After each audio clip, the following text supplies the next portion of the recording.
एक पल के लिए इमेजिन करो, रात के 2 बजे हैं, हल्की बारिश हो रही है और एक लड़का कमरे में बैठा लैपटॉप बंद करके दीवार की तरफ देख रहा है। उसने दिमाग में सिर्फ एक ही सवाल घूम रहा है कि मैं खुद को कंट्रोल क्यों नहीं कर पाता। आज सुबह ऑफिस में बॉस ने उसे जरा सा डांट दिया, घर आया तो गुस्सा घर वालों पर निकाल दिया, रात होते होते गिल्ट ने उसको बिल्कुल पकड़ लिया। उसने खुद से वादा किया था कि आज गुस्सा नहीं करेगा, आज इम्पल्स कंट्रोल को करेगा, लेकिन वो हार गया। वो सोचता रहा, क्या मैं वीक हूँ? क्या दुनिया में बाकी लोग मुझसे ज्यादा स्ट्रांग हैं? क्या मैं कभी अपने आप को चेंज कर पाऊंगा? सुबह होते ही वही लड़का जिम जब गया, एक बूढ़े आदमी को ट्रेडमिल पर दौड़ता हुआ देखा, जो कि बिल्कुल शांत, स्टेबल और स्माइलिंग फेस के साथ दौड़ रहे थे। उस लड़के ने उस अंकल से पूछा, अंकल आपके अंदर इतना सेल्फ कंट्रोल कैसे? अंकल रुके, मुस्कुराए और बोले, सेल्फ कंट्रोल सीखा जाता है बेटा, पैदा लेकर कोई नहीं होता। फर्क बस इतना है कि एक इंसान रिएक्ट करने में टाइम लगाता है और दूसरा सीखने में। जिस दिन तुम सीखने का रास्ता चुन लोगे, उस दिन कंट्रोल खुद आ जाएगा। अंकल की ये लाइन इतनी डीप थी कि लड़का चुप हो गया। उसने पहली बार रियलाइज किया कि समस्या वो नहीं है, उसका तरीका था। उस रात के बाद उसके दिमाग में एक सवाल और पक्का हो गया कि अगर सेल्फ कंट्रोल सीखा जाता है तो कैसे। तो दोस्तों, आज की इस वीडियो में हम इसी सवाल को आखिरी तक लेकर चलेंगे। सेल्फ कंट्रोल आखिर है क्या, इंसान काबू में कैसे आता है और क्या ये सच में सीख सकते हैं? और इस सवाल का जवाब जानने के लिए इस वीडियो को एंड तक जरूर देखिए, क्योंकि सेल्फ कंट्रोल की पूरी स्टोरी समझने के लिए सबसे पहले ये समझना जरूरी है कि हमारे दिमाग असल में किस चीज से लड़ रहा है। और वो जो चीज जिससे दिमाग हमारा लड़ रहा है वो है हमारे इमोशंस, हमारी फीलिंग्स, हमारे भाव। कितने कमाल की चीज है ये इमोशंस। जब ये खुशी से बहते हैं तो जिंदगी भर की यादें बनाते हैं, और जब ये इमोशंस नेगेटिव तरीके से बहते हैं तो जिंदगी भर का अफसोस और दर्द दे जाते हैं। हम सभी की लाइफ में ऐसे मोमेंट्स आते हैं जब इमोशंस हम पर हावी हो जाते हैं। हमें नहीं समझ आता कि हम इमोशंस को कंट्रोल कर रहे हैं या इमोशंस हमें कंट्रोल कर रहे हैं। गुस्सा आता है और हम सोच नहीं पाते कि सही गलत क्या है, बस रिएक्ट कर देते हैं। और कई बार सिर्फ एक रिएक्शन हमारी रिलेशनशिप, हमारी ग्रोथ और हमारी हेल्थ को नुकसान पहुंचा देता है। सेल्फ कंट्रोल या पावर ऑफ नॉट रिएक्टिंग एक ऐसी सुपर पावर है जो आपकी लाइफ बदल सकती है। ये हैप्पीनेस बढ़ाती है, एनर्जी बढ़ाती है, रिस्पेक्ट बढ़ाती है। ये आपको सही डिसीजन लेने में हेल्प करती है, पर्सनली और प्रोफेशनली। सेल्फ कंट्रोल का मतलब होता है कि सिचुएशन आपको नहीं घुमाएगी, आप सिचुएशन को घुमाओगे। और आज की वीडियो में 3 पार्ट में इसको हमने डिवाइड किया है। पहला पार्ट में हम समझेंगे रिएक्शन और रिस्पॉन्स में डिफरेंस क्या है। सेकंड पार्ट में हम रिएक्ट क्यों करते हैं इसको हम समझेंगे। और थर्ड पार्ट में सेल्फ कंट्रोल को आपकी लाइफ का हिस्सा कैसे बनाएं हम इसको समझेंगे। और लास्ट में एक ऐसा 7 डे इमोशनल ट्रांसफॉर्मेशन चैलेंज आपको मिलेगा जिससे आप इमोशनली वीक से इमोशनली स्ट्रांग बन जाओगे। अब सबसे पहले रिएक्शन और रिस्पॉन्स को समझते हैं। इमेजिन करो आप ट्रैफिक जाम में फंस गए। कुछ लोग गुस्से में स्टीयरिंग पीट रहे होते हैं, गाली दे रहे होते हैं, ट्रैफिक उनके कंट्रोल में नहीं है, लेकिन फिर भी वो अपना पूरा दिन खराब कर देते हैं। वहीं कुछ लोग उसी जाम में ईयरफोन लगाकर आराम से बैठ जाते हैं और शांत रहते हैं, क्योंकि उन्हें पता है मेरा कंट्रोल सड़क पर नहीं, मेरे माइंड पर है। रिएक्ट करने का मतलब है बिना सोचे समझे इम्पल्सिव एक्शन लेना, और ये इम्पल्सिव एक्शन हमारी इवोल्यूशनरी कोडिंग को दिखाता है। एंसेस्टर के समय रिएक्शन यूजफुल था। कोई जानवर सामने आया तो ब्रेन फाइट या फ्लाइट मोड में चला जाता था। फाइट का मतलब है भिड़ जाओ और फ्लाइट का मतलब है भाग जाओ। लेकिन आज फिजिकल खतरे नहीं हैं, आज इमोशनल खतरे हैं। लेट हो रहे हो, रिएक्ट करते हो। किसी ने कुछ बोल दिया तो रिएक्ट करते हो। मैसेज किसी ने इग्नोर कर दिया तो रिएक्ट करते हो। और अगर फोन स्लो चलने लगे तब भी रिएक्ट करते हो। हमारे दिमाग में 2 हिस्से हैं, एक जोश वाला प्लेयर है और एक काम लॉजिक कैप्टन है। जब डर आता है या इंसल्ट होती है या कोई ट्रिगर आता है तो इमोशनल प्लेयर कैप्टन प्लेयर को ब्लॉक कर देता है। इसे कहते हैं एमिगडाला हाईजैक। इस हाईजैक में हम गलती कर बैठते हैं। सही सोचने से पहले बोल देते हैं, सही सोचने से पहले रिएक्ट कर देते हैं, सही समझने से पहले हम इंसल्ट कर देते हैं। लेकिन अगर हम कुछ सेकंड का सिर्फ पॉज ले लें तो कैप्टन वापस जाग जाता है और यही पॉज सेल्फ कंट्रोल है। और अब यहीं पर मैं एक चीज इंट्रोड्यूस करना चाहूंगा जो सेल्फ कंट्रोल से जुड़ी हुई है। अगर आप अपने ब्रेन को डीपली समझना चाहते हो, अपने थॉट्स को रिवायर करना चाहते हो और अपनी इमोशनल रिएक्शन को कंट्रोल करना चाहते हो, तो मैंने आपके लिए डिजाइन किया है 70+ आवर्स का NLP सर्टिफिकेशन कोर्स, जो आता है 100% मनी बैक गारंटी के साथ, जिसका लिंक मैंने डिस्क्रिप्शन में दे दिया है। ये कोई मोटिवेशनल लेक्चर नहीं है, ये रियल साइकोलॉजिकल टूल है माइंड को रिवायर करने का, इमोशंस को बैलेंस करने का और सेल्फ कंट्रोल को सीखने का। और जो व्यक्ति सेल्फ कंट्रोल को सीखना चाहते हैं या अपने माइंड को मास्टर करना चाहते हैं, उनके लिए ये टूल एक गोल्ड से कम नहीं है। अब टॉपिक पर वापस आते हैं। अभी हाल ही में शाहरुख खान से एक रिपोर्टर ने उनसे उनके बेटे पर सवाल किया। रिपोर्टर ने प्रोवोक किया, लेकिन शाहरुख खान ने रिएक्ट नहीं किया, उन्होंने रिस्पॉन्ड किया। उन्होंने कामली कहा, are you married? Do you have a son? When will he become a journalist? यह एग्जाम्पल साबित करता है कि रिएक्ट नहीं करोगे तो स्ट्रॉन्ग दिखोगे, कंट्रोल करोगे तो जीतोगे। अब जरा गहराई से समझते हैं कि हम रिएक्ट करते क्यों हैं। यह सवाल जितना सिंपल सुनाई देता है उतना ही कॉम्प्लिकेटेड है। अक्सर लाइफ में हम छोटी छोटी बातों पर गुस्सा कर देते हैं, इरिटेशन होती है, हर्ट महसूस होता है और हम खुद से पूछते हैं कि ऐसा हमने क्यों किया। ऐसा क्यों होता है कि किसी की एक शब्द पर पूरा दिन खराब हो जाता है?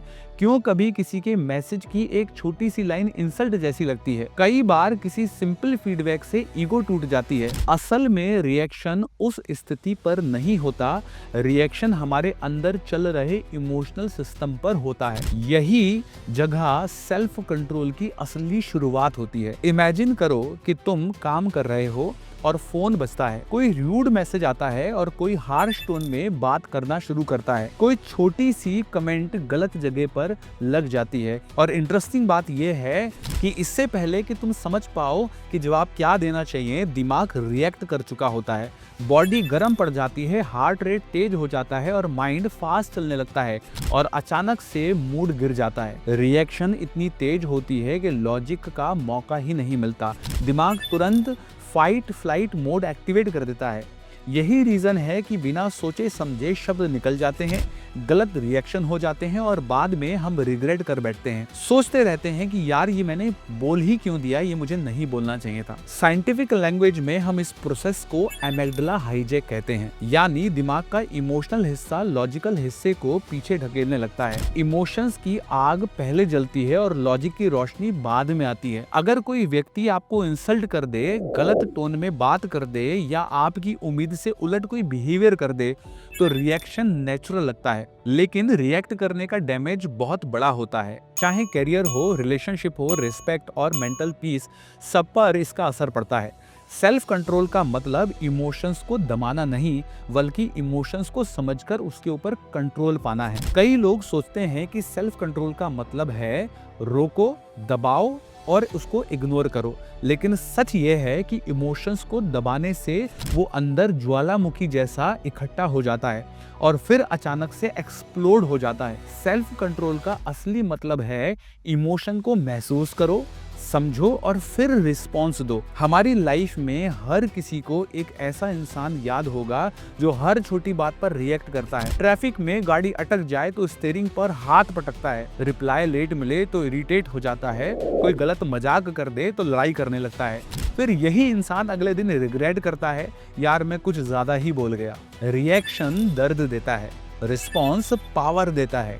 रिएक्शन ईगो से आता है और रिस्पॉन्स मैच्योरिटी से आता है। रिएक्शन में लॉस है और रिस्पॉन्स में ग्रोथ है। और रिएक्शन इतनी तेजी से क्यों आता है? सवाल ये है क्योंकि एमिग्डाला को ट्रेनिंग मिली हुई है कि प्राचीन समय में सर्वाइवल के लिए रिएक्शन जरूरी था।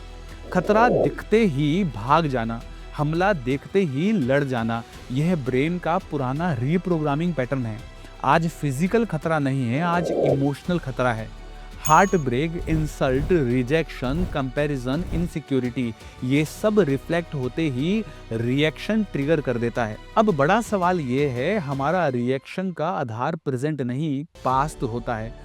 कोई लड़की पास्ट में किसी रिश्ते में चीट होकर निकली, अब वो किसी भी नए लड़के को, नए आदमी को की बात पर रिएक्ट करेगी, क्योंकि दिमाग ने ऑल मैन आर सेम वाली स्टोरी बना दी है। दिमाग सच नहीं देखता, दिमाग वही देखता है जो वो देखना चाहता है। इसी पैटर्न को कॉग्निटिव बायस कहते हैं। दिमाग कहानियां बनाता है। शॉर्ट रिप्लाई आया तो एटीट्यूड कर दो, सेल दिखी तो प्रॉफिट में कंसीडर कर दो, या कोई डिसएग्री हुआ तो उसको एनिमी की कैटेगरी में डाल दो। रिएक्शन सिर्फ दिमाग से नहीं आता, बॉडी से भी आता है, ये बात ध्यान रखिए। नींद कम हो, स्ट्रेस ज़्यादा हो, हार्मोन एक्टिव हो या पेट खाली हो तो शरीर लड़ाई के लिए तैयार हो जाता है। फिर किसी की बात पर गुस्सा मनुष्य नहीं कर रहा होता, शरीर कर रहा होता है। रिलेशनशिप इसलिए टूटते हैं क्योंकि लोग एक दूसरे को नहीं समझते, वो अपनी बॉडी लैंग्वेज को, इंटरनल स्टेट को समझ ही नहीं पाते। अब यहाँ एक और बड़ी बात आती है, रिएक्शन हमारे आसपास के माहौल से भी डेवलप होता है। अगर बचपन में पेरेंट्स हर बात पर चिल्लाते थे, घर में लड़ाई का एनवायरनमेंट था, इमोशनल अवेयरनेस नहीं मिली, तो हम जल्दी रिएक्ट करेंगे। अगर किसी ने बचपन में क्रिटिसिज्म झेला, बुलिंग झेली, तो वो आज छोटे से मजाक पर भी हर्ट हो सकता है। रिएक्शन हमारी पर्सनालिटी नहीं, रिएक्शन हमारी हिस्ट्री भी है। और रिएक्शन इसलिए ही डेंजरस है क्योंकि वो बहुत तेज है। जैसे ही कोई ट्रिगर हिट होता है, दिमाग लॉजिकल प्रोसेस को बाईपास कर देता है। चलिए तो अब बात करते हैं सेल्फ कंट्रोल का पहला कदम है पॉज। सिर्फ 3 सेकंड रुक जाना आपके पूरे जीवन को बदल सकता है। पॉज लॉजिक को वापस मैदान में आने का मौका देता है। पॉज इमोशनल आग को ठंडा कर देता है और पॉज थॉट को साफ कर देता है। और इसी जगह पर एक साइंटिफिकली वैल्यूएबल टूल आता है, यानी NLP, न्यूरो लिंग्विस्टिक प्रोग्रामिंग। अगर आप जेन्युइनली जानना चाहते हैं कि ब्रेन थॉट्स कैसे बनाता है, भावनाएं कैसे सिग्नल जनरेट करती हैं, रिएक्शन कैसे टूटते हैं और माइंड अपना पैटर्न कैसे बदल सकता है, तो 70 आवर्स का neuro linguistic programming practitioner certification course का लिंक मैंने डिस्क्रिप्शन में दे दिया है। यह कोर्स आपको यह समझाने में बिल्कुल मदद करेगा कि दिमाग किस तरीके से ट्रिगर को डिकोड करता है और ओल्ड पैटर्न कैसे धीरे धीरे नए पैटर्न को रिप्लेस करते हैं। रिएक्शन को समझने का एक और तरीका है इमोशनल ट्रिगर्स को समझना। हर इंसान के अंदर कुछ खास बटन होते हैं, कोई आवाज, कोई शब्द, कोई चेहरा, कोई याद, कोई स्मेल या कोई जगह, और ये ट्रिगर्स रिएक्ट करवा देते हैं। इससे बचने का तरीका ट्रिगर को अवॉइड करना नहीं, ट्रिगर को अंडरस्टैंड करना है। सोचो, अगर आपको पता हो कि कौन सा व्यक्ति आपको इरिटेट करता है, कौन सा शब्द आपको हर्ट करता है, कौन सा सिचुएशन आपको परेशान करता है, तो आप उसी वक्त अपने बिहेवियर को बदल सकते हैं। सेल्फ कंट्रोल का मतलब है खुद को पढ़ना, खुद को पहचानना, खुद के ऊपर काम करना। और अब इस पूरे अंडरस्टैंडिंग के बाद अगला सवाल बड़ा साफ है, हम इस रिएक्शन को बदलकर सेल्फ कंट्रोल में कैसे बदलें, यानी हम रिएक्शन को रिस्पॉन्स में कैसे बदलें। सेल्फ कंट्रोल कोई जादू नहीं, ये एक ट्रेनेबल स्किल है और हर स्किल की तरह इसे भी सही अंडरस्टैंडिंग, सही प्रैक्टिस और सही रिपीटिशन से हासिल किया जा सकता है। और याद रखना, सेल्फ कंट्रोल कोई एक बार करने वाली चीज नहीं, ये एक लाइफ स्टाइल है। तो सबसे पहला स्टेप आता है डेट इज पॉज, और पॉज इतना सिंपल होते हुए भी सबसे पावरफुल है। जब भी आप एंगर, फ्रस्ट्रेशन, जेलेसी, इरिटेशन या पैनिक की तरफ खिंचते हुए महसूस करें, बस रुक जाओ, अपनी सांसें धीरे कर लो। एक छोटा सा पॉज अपने दिमाग के अंदर की आग को शांत कर देगा। पॉज आपके दिमाग को मौका देता है सोचने का, समझने का और डायरेक्शन चुनने का। पॉज बॉडी केमिस्ट्री को रीसेट कर देता है। पॉज आपके उस गलत वर्ड से बचा लेता है जो आप बाद में रिग्रेट करते। पॉज आपके रिश्तों को बचा सकता है, फ्यूचर को प्रोटेक्ट कर सकता है और आपकी मेंटल हेल्थ को हील कर सकता है। सेल्फ कंट्रोल का पहला प्रैक्टिस फाउंडेशन ही पॉज है। और अब पॉज के बाद आता है हमारा दूसरा स्टेप, अपने ट्रिगर को समझना। हर इंसान अलग ट्रिगर सिस्टम लेकर चलता है, किसी को डिसरिस्पेक्ट से, किसी को इग्नोरिंग से, किसी को कंपैरिजन से, किसी को फेलियर से और किसी को ट्रिगर चाइल्डहुड ट्रॉमा से होता है। किसी का पुराना हार्ट ब्रेक, किसी का जॉब स्ट्रेस, किसी का इनसिक्योर एनवायरनमेंट। जब तक आपको ये नहीं पता कि आपको किस चीज से आग लगती है, आप आग से बच नहीं सकते।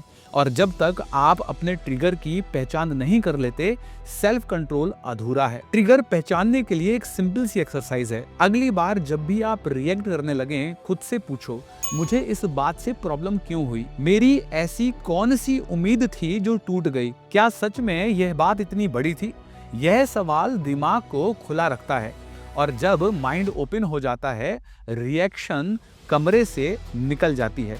रिएक्शन बंद जगह में होता है, रिस्पॉन्स खुली जगह में होता है। ध्यान से सुनिए, रिएक्शन बंद जगह में होता है और रिस्पॉन्स खुली जगह में होता है। और अब तीसरा बड़ा स्टेप आता है, अपनी वॉइस को लो रखना। गुस्सा जितना लाउड होता है, दिमाग उतना ब्लाइंड हो जाता है। आवाज जितनी ऊंची होगी, ईगो उतनी ही मजबूत होगी, और ईगो रिस्पॉन्स को अलाउ नहीं करती। एक शांत आवाज सामने वाले को डिफेंसिव मोड से बाहर ले आती है। रिएक्शन लाई चाहता है, रिस्पॉन्स समझ जाता है। सेल्फ कंट्रोल सीखने वाले शुरुआती हफ्तों में सिर्फ वॉइस लो करने की प्रैक्टिस करें। ये माइंड के भीतर रिएक्शन सर्कुलेटरी को इटसेल्फ काम कर देता है। चौथा स्टेप आता है यू स्टेटमेंट से बचो। मतलब आई स्टेटमेंट अपनाओ। जब हम कहते हैं तुम मुझे इग्नोर करते हो, जब हम कहते हैं तुम बदल गए हो, और जब हम कहते हैं तुम गलत हो, तो सामने वाला नेचुरली डिफेंस करेगा, क्योंकि हम उस पर हमला कर रहे हैं। लेकिन जब हम कहते हैं